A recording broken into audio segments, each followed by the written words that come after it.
Bonjour et bienvenue dans ce Cosmic Live du 11 au 17.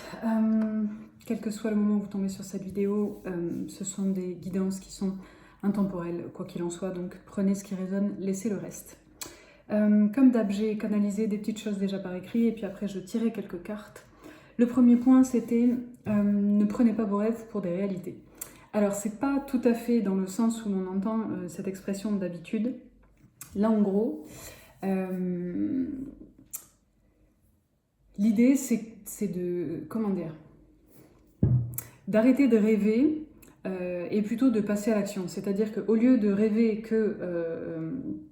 voilà, que les choses se passent exactement comme on veut et de vivre un peu dans une espèce de fantasme, l'idée, c'est plutôt de voir, ok, qu'est-ce que je peux mettre en place pour vraiment réaliser ces rêves. Parce qu'en fait, il y a comment dire, il y a une forme un peu de passivité par rapport à ça. Il y a une forme un peu aussi de complaisance, c'est-à-dire que, j'en sais rien, on rêve de changer de boulot, on rêve de trouver l'amour, et en fait, voilà, et il y a un truc un peu où on est comme ça, ah ouais, j'aimerais bien, nanani, nanana. Donc là, on se raconte plein d'histoires, c'est super, il se passe plein de trucs. Et en fait, ben, hop, on revient dans la réalité, et puis ben, on reprend un peu le cours de notre vie. Mais finalement, comme si on n'avait pas vraiment la main là-dessus, alors qu'en réalité, on a la main. On a la main là-dessus, on n'a pas de baguette magique, on n'est pas les marraines de la bonne fée. Mais en fait, il faut arrêter d'attendre que ça nous tombe tout cuit dans le bec, il faut arrêter d'attendre que ça vienne voilà, forcément de l'extérieur, qu'on vienne nous chercher, qu'on vienne, j'en sais rien, moi, nous valider, nous reconnaître, etc. etc. Là, l'idée sur cette semaine, c'est de prendre les devants et de prendre conscience de notre pouvoir de création. Il faut quand même garder en tête que nos pensées, en fait, sont créatrices de notre réalité. Si tous les jours, je me dis que je suis nulle, je vais finir par le devenir. Si tous les jours, je me dis, j'en sais rien, moi, que j'ai du courage et que je fais ce que je peux et que c'est déjà énorme, eh ben, je vais entretenir cette estime de moi-même. Donc ça peut paraître un peu, naïf, mais vraiment nos pensées façonnent notre réalité.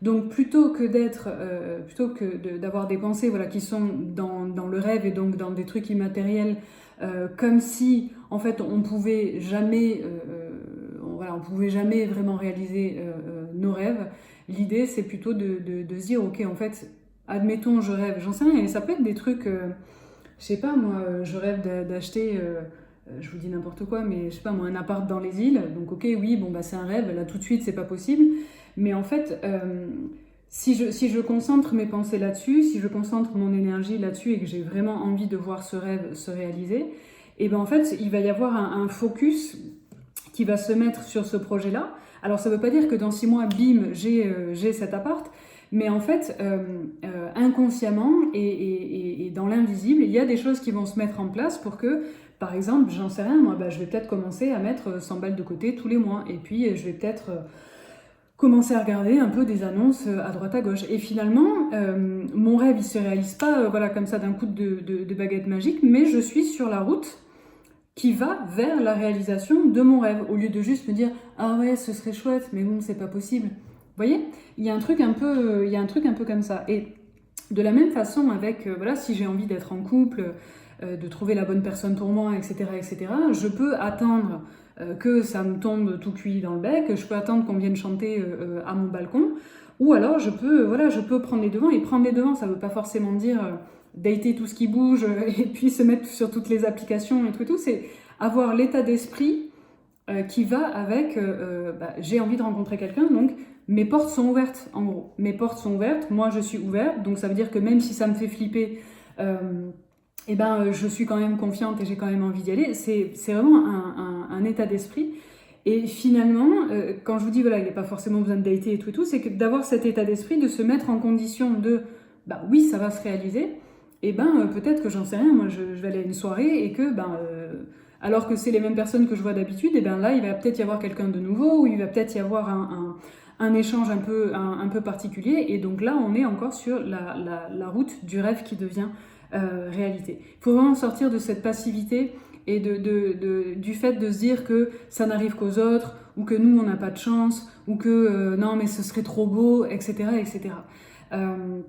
Je suis pas en train de dire qu'il suffit de se dire ça m'arrive pour que ça m'arrive, mais le fait de dire ça m'arrive, potentiellement, va faire que ça va plus rapidement m'arriver que si je me dis non mais c'est pas vraiment pour moi, ce serait vraiment trop beau. Bon bah là en fait d'office je mets entre mes rêves et moi une espèce de distance énergétique et mentale qui fait que bah, y a quand même peu de chances que ça arrive quoi. Le deuxième point, plus terre à terre, et je vous en ai déjà parlé, je sais plus si c'était la semaine d'avant ou encore un peu après, il peut y avoir un contre-coup des fêtes, de l'euphorie de la rentrée, de la rentrée de la nouvelle année, tout ça, et puis là il y a comme un petit coup de bambou. Alors soit un contre-coup plutôt émotionnel en fait il y a un truc un peu... Il y a aussi un truc un peu fantasmé par rapport aux fêtes de fin d'année et puis à la nouvelle année, comme si le fait qu'on change de mois, on change d'année, donc on change de vie. Pas tout à fait, c'est comme quand on part en vacances en fait, quand on revient, les emmerdes sont toujours là. Et bien là, il y a un peu un contre-coup parce que c'est un peu comme si inconsciemment, on avait quand même espéré que ça change un peu la donne. Et donc là, on en revient au point numéro 1, s'il y a des choses que vous avez envie de voir changer, mettez des choses en place pour que ça change, concrètement. Et ça n'a pas besoin d'être des actions forcément énormes, hein, mais juste faire un petit pas vers ce que vous avez envie de matérialiser. Si vous avez envie de changer de job, par exemple, un petit truc que vous pouvez faire, je sais que moi je l'avais fait, en fait j'avais rédigé ma lettre de démission. J'avais encore pas démissionné, j'avais pas de projet, j'avais rien du tout. Mais par contre, j'avais rédigé ma lettre de motivation pour dire à l'univers, gars, je veux me barrer en fait. Et je me suis barrée. Donc, petit contre-coup, fatigue, c'est un peu comme si on était lancé, on était parti, on était motivé, machin, et puis en fait, bof. Pas de culpabilité à avoir par rapport à ça. Les petits creux de la vague, c'est normal. Ça va bien, ça va moins bien, c'est normal. Ça fluctue. Et j'ai l'impression aussi, alors j'ai pas été vérifiée au niveau astro, cosmique et compagnie, mais j'ai noté qu'il y avait des turbulences dans l'air.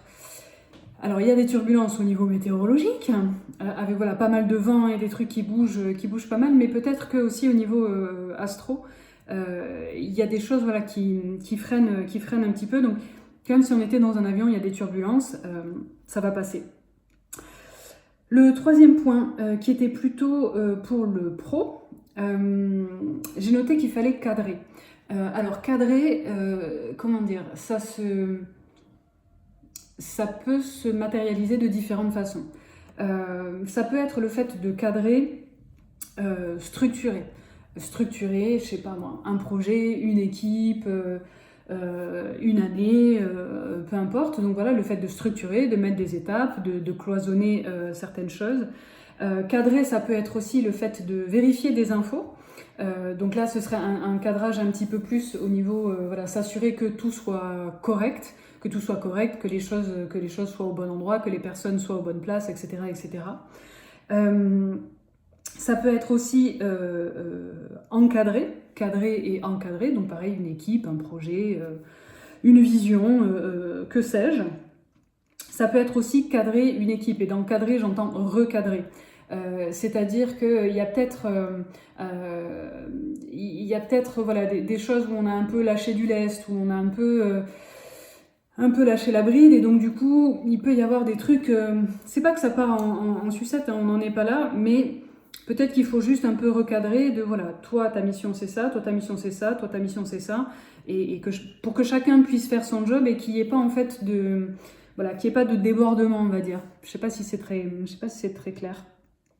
Et d'encadrer aussi, il y avait le fait de, quand je parle de structure, là c'est plus au niveau pro, mais à titre, à titre personnel, c'est qu'est-ce que je veux, qu'est-ce que je ne veux plus dans le pro, comment je cadre ça, et qu'est-ce que je mets en place. S'il y a des trucs que je ne veux plus, il suffit pas en fait de se dire ah oui ben ça fait chier, j'ai plus envie de faire ça. Oui, ok, comment je cadre en fait ça, c'est-à-dire qu'est-ce que je mets en place pour ne plus faire ça. Il y avait dans ces dernières semaines l'énergie du bilan de fin d'année, etc. Donc qu'on en fasse vraiment un ou pas, il y a quand même un truc, voilà, c'est la fin de l'année, donc il y a quand même quelque chose de l'ordre du bilan. Mais là, on a passé, voilà, là on a tourné la page et donc on n'est plus dans le bilan, on est dans la mise en pratique, on est dans le plan d'action. Et le dernier point concernait le relationnel. J'ai l'impression qu'on vous en demande trop. J'ai l'impression qu'il y a trop de bruit, trop de demandes. Pour certains, si vous repérez ces trucs-là, alors l'image que j'avais, c'était vraiment le fait de, voilà, quand on plisse les yeux et qu'on est en mode, voilà, il y en a trop en fait, et que on aurait envie de tout envoyer valser. Ça peut, voilà, ça arrive, hein. Pour certains, c'est l'occasion de sortir de schémas relationnels qui vous enferment. C'est-à-dire, on revient un peu sur les personnages dont je vous ai déjà parlé il y a quelques semaines, je crois. Dans les familles ou dans les cercles de potes et même au travail, on a des étiquettes, on a des personnages, on a des rôles. Donc il y a celle, j'en sais rien moi, celle qui organise toujours tout pour tout le monde, celui qui fait rire tout le monde, j'en sais rien moi, celle sur qui on peut toujours compter, etc., etc. Et le problème en fait de ces étiquettes-là, c'est que ça vous enferme dans un seul rôle. Et du coup, les gens partent du principe que bah, c'est tout le temps toi qui fais ça, donc en fait tu continues. Ben oui, mais peut-être qu'en fait là j'ai pas envie, peut-être que j'ai pas le temps, peut-être que je suis fatiguée, etc., etc. Donc pour certains c'est juste un peu, voilà, c'est juste dans l'air et il faut poser ses limites et basta. Pour d'autres, ça va vous permettre de mettre le doigt sur ça se passe un peu tout le temps comme ça et j'en ai un peu ras la coquille, j'ai envie de sortir de ça.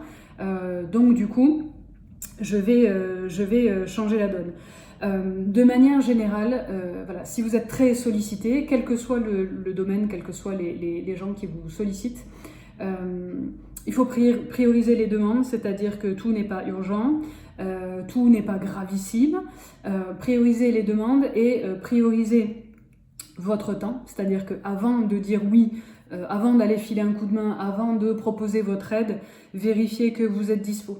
Dans la matière, c'est-à-dire au niveau juste au niveau voilà, du temps de l'orga, mais aussi au niveau plus subtil de l'énergie mentale, du stress, de la disponibilité émotionnelle aussi, pour pouvoir vraiment vous organiser et ne pas vous rajouter en fait des trucs parce que vous voulez être sympa, parce que j'en sais rien moi, parce que vous voulez rendre l'appareil, parce que bah, vous avez toujours fait comme ça, etc., etc.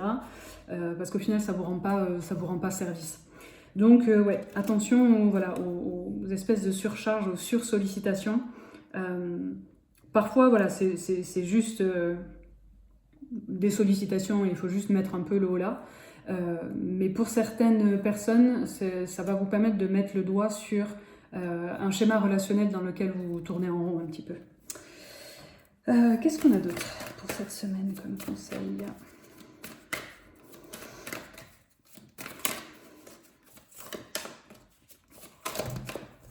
Là, on en a beaucoup trop. Qu'est-ce qu'on a d'autre sur cette semaine ? On n'a rien. On n'a rien de plus. On en a quand même. Allora. Ouais. Alors c'est la carte de l'inspiration. Non, de l'aspiration. En fait, en voyant la carte, ça me fait penser au point numéro 1, donc du coup sur les rêves.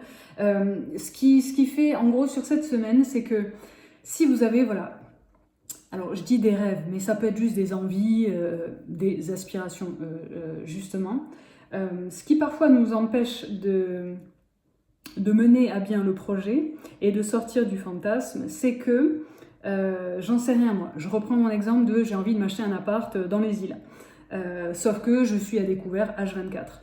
Donc si je veux vraiment aller jusqu'au bout de mon projet et m'acheter cet appart, il va falloir que je fasse quelque chose pour mon découvert chronique. Et donc peut-être qu'il va falloir que je me serre la ceinture, peut-être qu'il va falloir que je prenne un job supplémentaire, etc., etc. En fait, ça nous parle des efforts qu'on doit mettre en pratique pour pouvoir accéder à ce qu'on veut. en gros, c'est pas qu'il n'y a jamais rien qui tombe tout cuit dans le bec, parce que parfois il y a des opportunités, il y a des coups de chance, on reçoit de l'aide, voilà, il y a des choses qui peuvent se passer de manière très très fluide sans qu'on ait presque rien demandé. Mais en général, on va dire, si je fais rien, il ne se passe rien. Donc là, c'est un petit reminder par rapport au fait que si tu veux que ça change, il va falloir que toi tu changes et il va falloir que tu mettes des trucs en place concrètement. Et ça, c'est pas toujours agréable parce que ça nous demande déjà de faire des efforts et puis d'aller voir là où ça bloque, d'aller voir là où ça coince. C'est pareil, si je suis si j'en ai marre des conflits dans ma famille, etc., peut-être que ça va me demander de provoquer un face-à-face, une discussion, etc. Donc ça veut dire qu'il faut que je prenne mon courage à deux mains, que potentiellement, voilà, que je prenne le risque, entre guillemets, de ne pas être comprise et que ça se passe mal, etc. Mais au moins, je fais quelque chose et je ne suis pas là juste à attendre que ça se passe, quoi. Donc ouais, ça nous rappelle que pour que les choses changent, il faut changer. Soit, il faut mettre des choses en place, soit. Ça peut pas venir comme ça, tomber du ciel.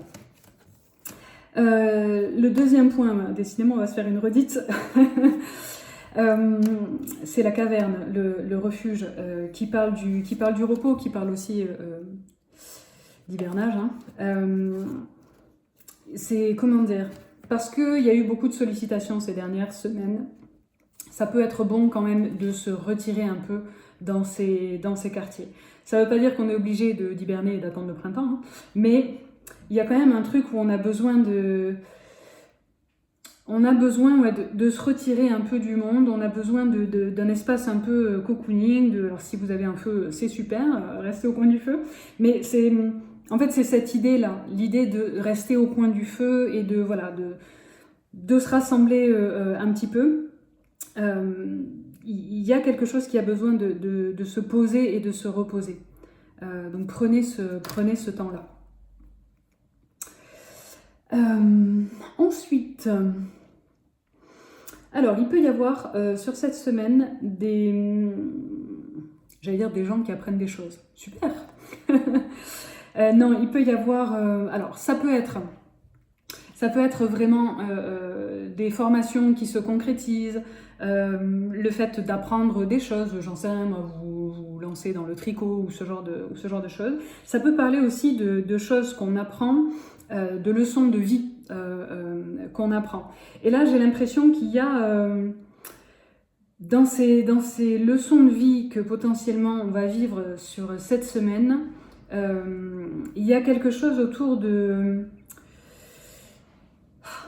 l'équilibre, de l'alignement. Donc c'est... Comment vous dire ça ? C'est, encore une fois, ça peut paraître bête, mais en fait, quand on a la tête dans le quotidien, on ne se rend pas forcément compte que parfois on donne beaucoup et on ne reçoit pas des masses. Ça rejoint un peu ce dont je vous parlais avec les différents personnages. Ah bah elle, on peut toujours compter sur elle. S'il y a une soirée, c'est sûr que c'est machin qui va organiser. Voilà. Il y a des trucs qui sont un peu comme ça et qui demandent en fait qu'on réaligne et qu'on réaligne qu'est-ce que je donne versus qu'est-ce que je reçois. Et ça nous parle de leçon de vie parce que pour certains, c'est peut-être une leçon que vous allez apprendre ou que vous avez apprise de manière un peu dure, c'est-à-dire que vous donnez, et puis le jour où vous avez besoin, en fait, il n'y a personne. Donc la leçon, c'est que donner, oui, c'est cool, mais il faut quand même recevoir et il faut donner en fonction de ce qu'on a, c'est-à-dire de notre énergie, de notre temps, de nos ressources. Donc de pas chercher à se suradapter et ne pas chercher non plus à faire du people pleasing, c'est-à-dire de vouloir faire plaisir à tout le monde au détriment de sa santé mentale, son temps, son énergie. Donc pour certains, il va peut-être y avoir un peu, ça va peut-être être appris, on va dire, expérimenté de manière un peu rude, où il peut y avoir des déceptions. Mais si vous voulez, c'est des déceptions qui doivent vous servir de leçons, entre guillemets, pour que justement vous puissiez mieux répartir vos ressources, votre temps, votre énergie, tout ça. Le dernier point,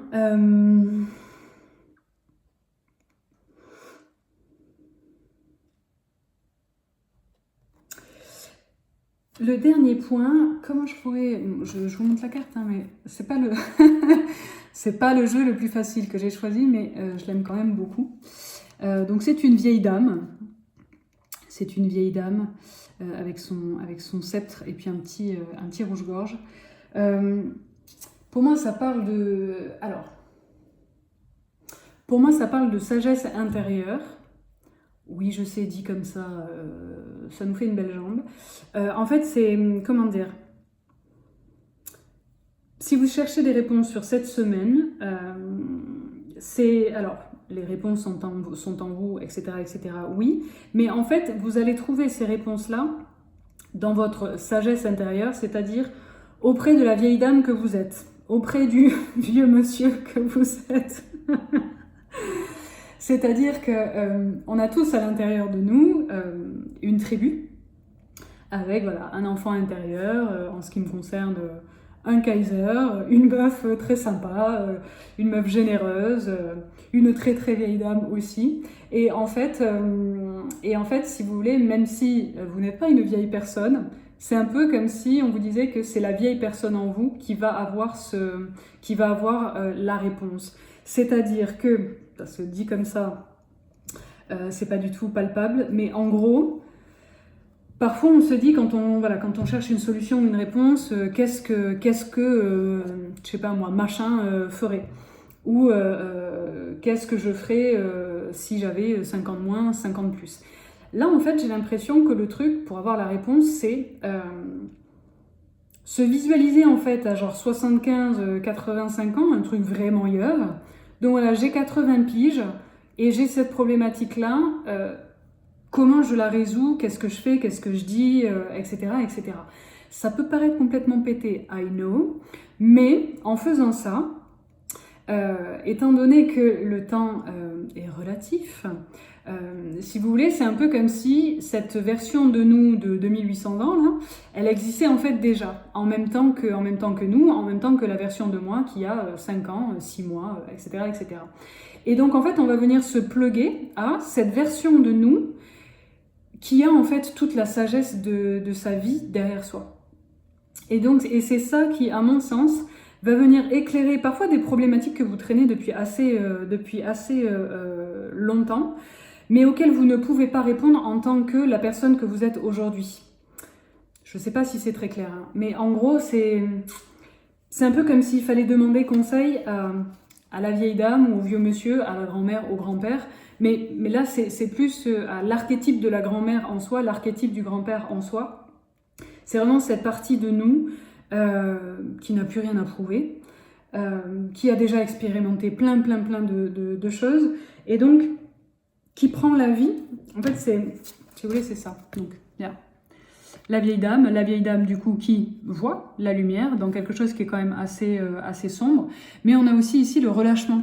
En fait, c'est-à-dire que, et on parle pas de relâchement cutané, là en fait, ce relâchement, il est dû au fait que on est une vieille personne, donc en fait on n'attend plus rien de la vie, il y a une espèce de lâcher prise. C'est pas qu'on n'attend plus rien de la vie, genre on attend la mort, hein, mais on se prend vachement moins la tête en fait. On se prend vachement moins la tête. Et en fait, c'est cette partie de nous qu'il faut contacter pour avoir les réponses aux questions qui nous, qui nous turlupinent en ce moment. Voilà, j'espère que ça vous parlera. Prenez soin de vous, reposez-vous si vous en avez besoin. Le monde ne va pas s'arrêter de tourner parce que vous prenez 5 minutes de pause. Je vous embrasse et je vous dis à la semaine prochaine.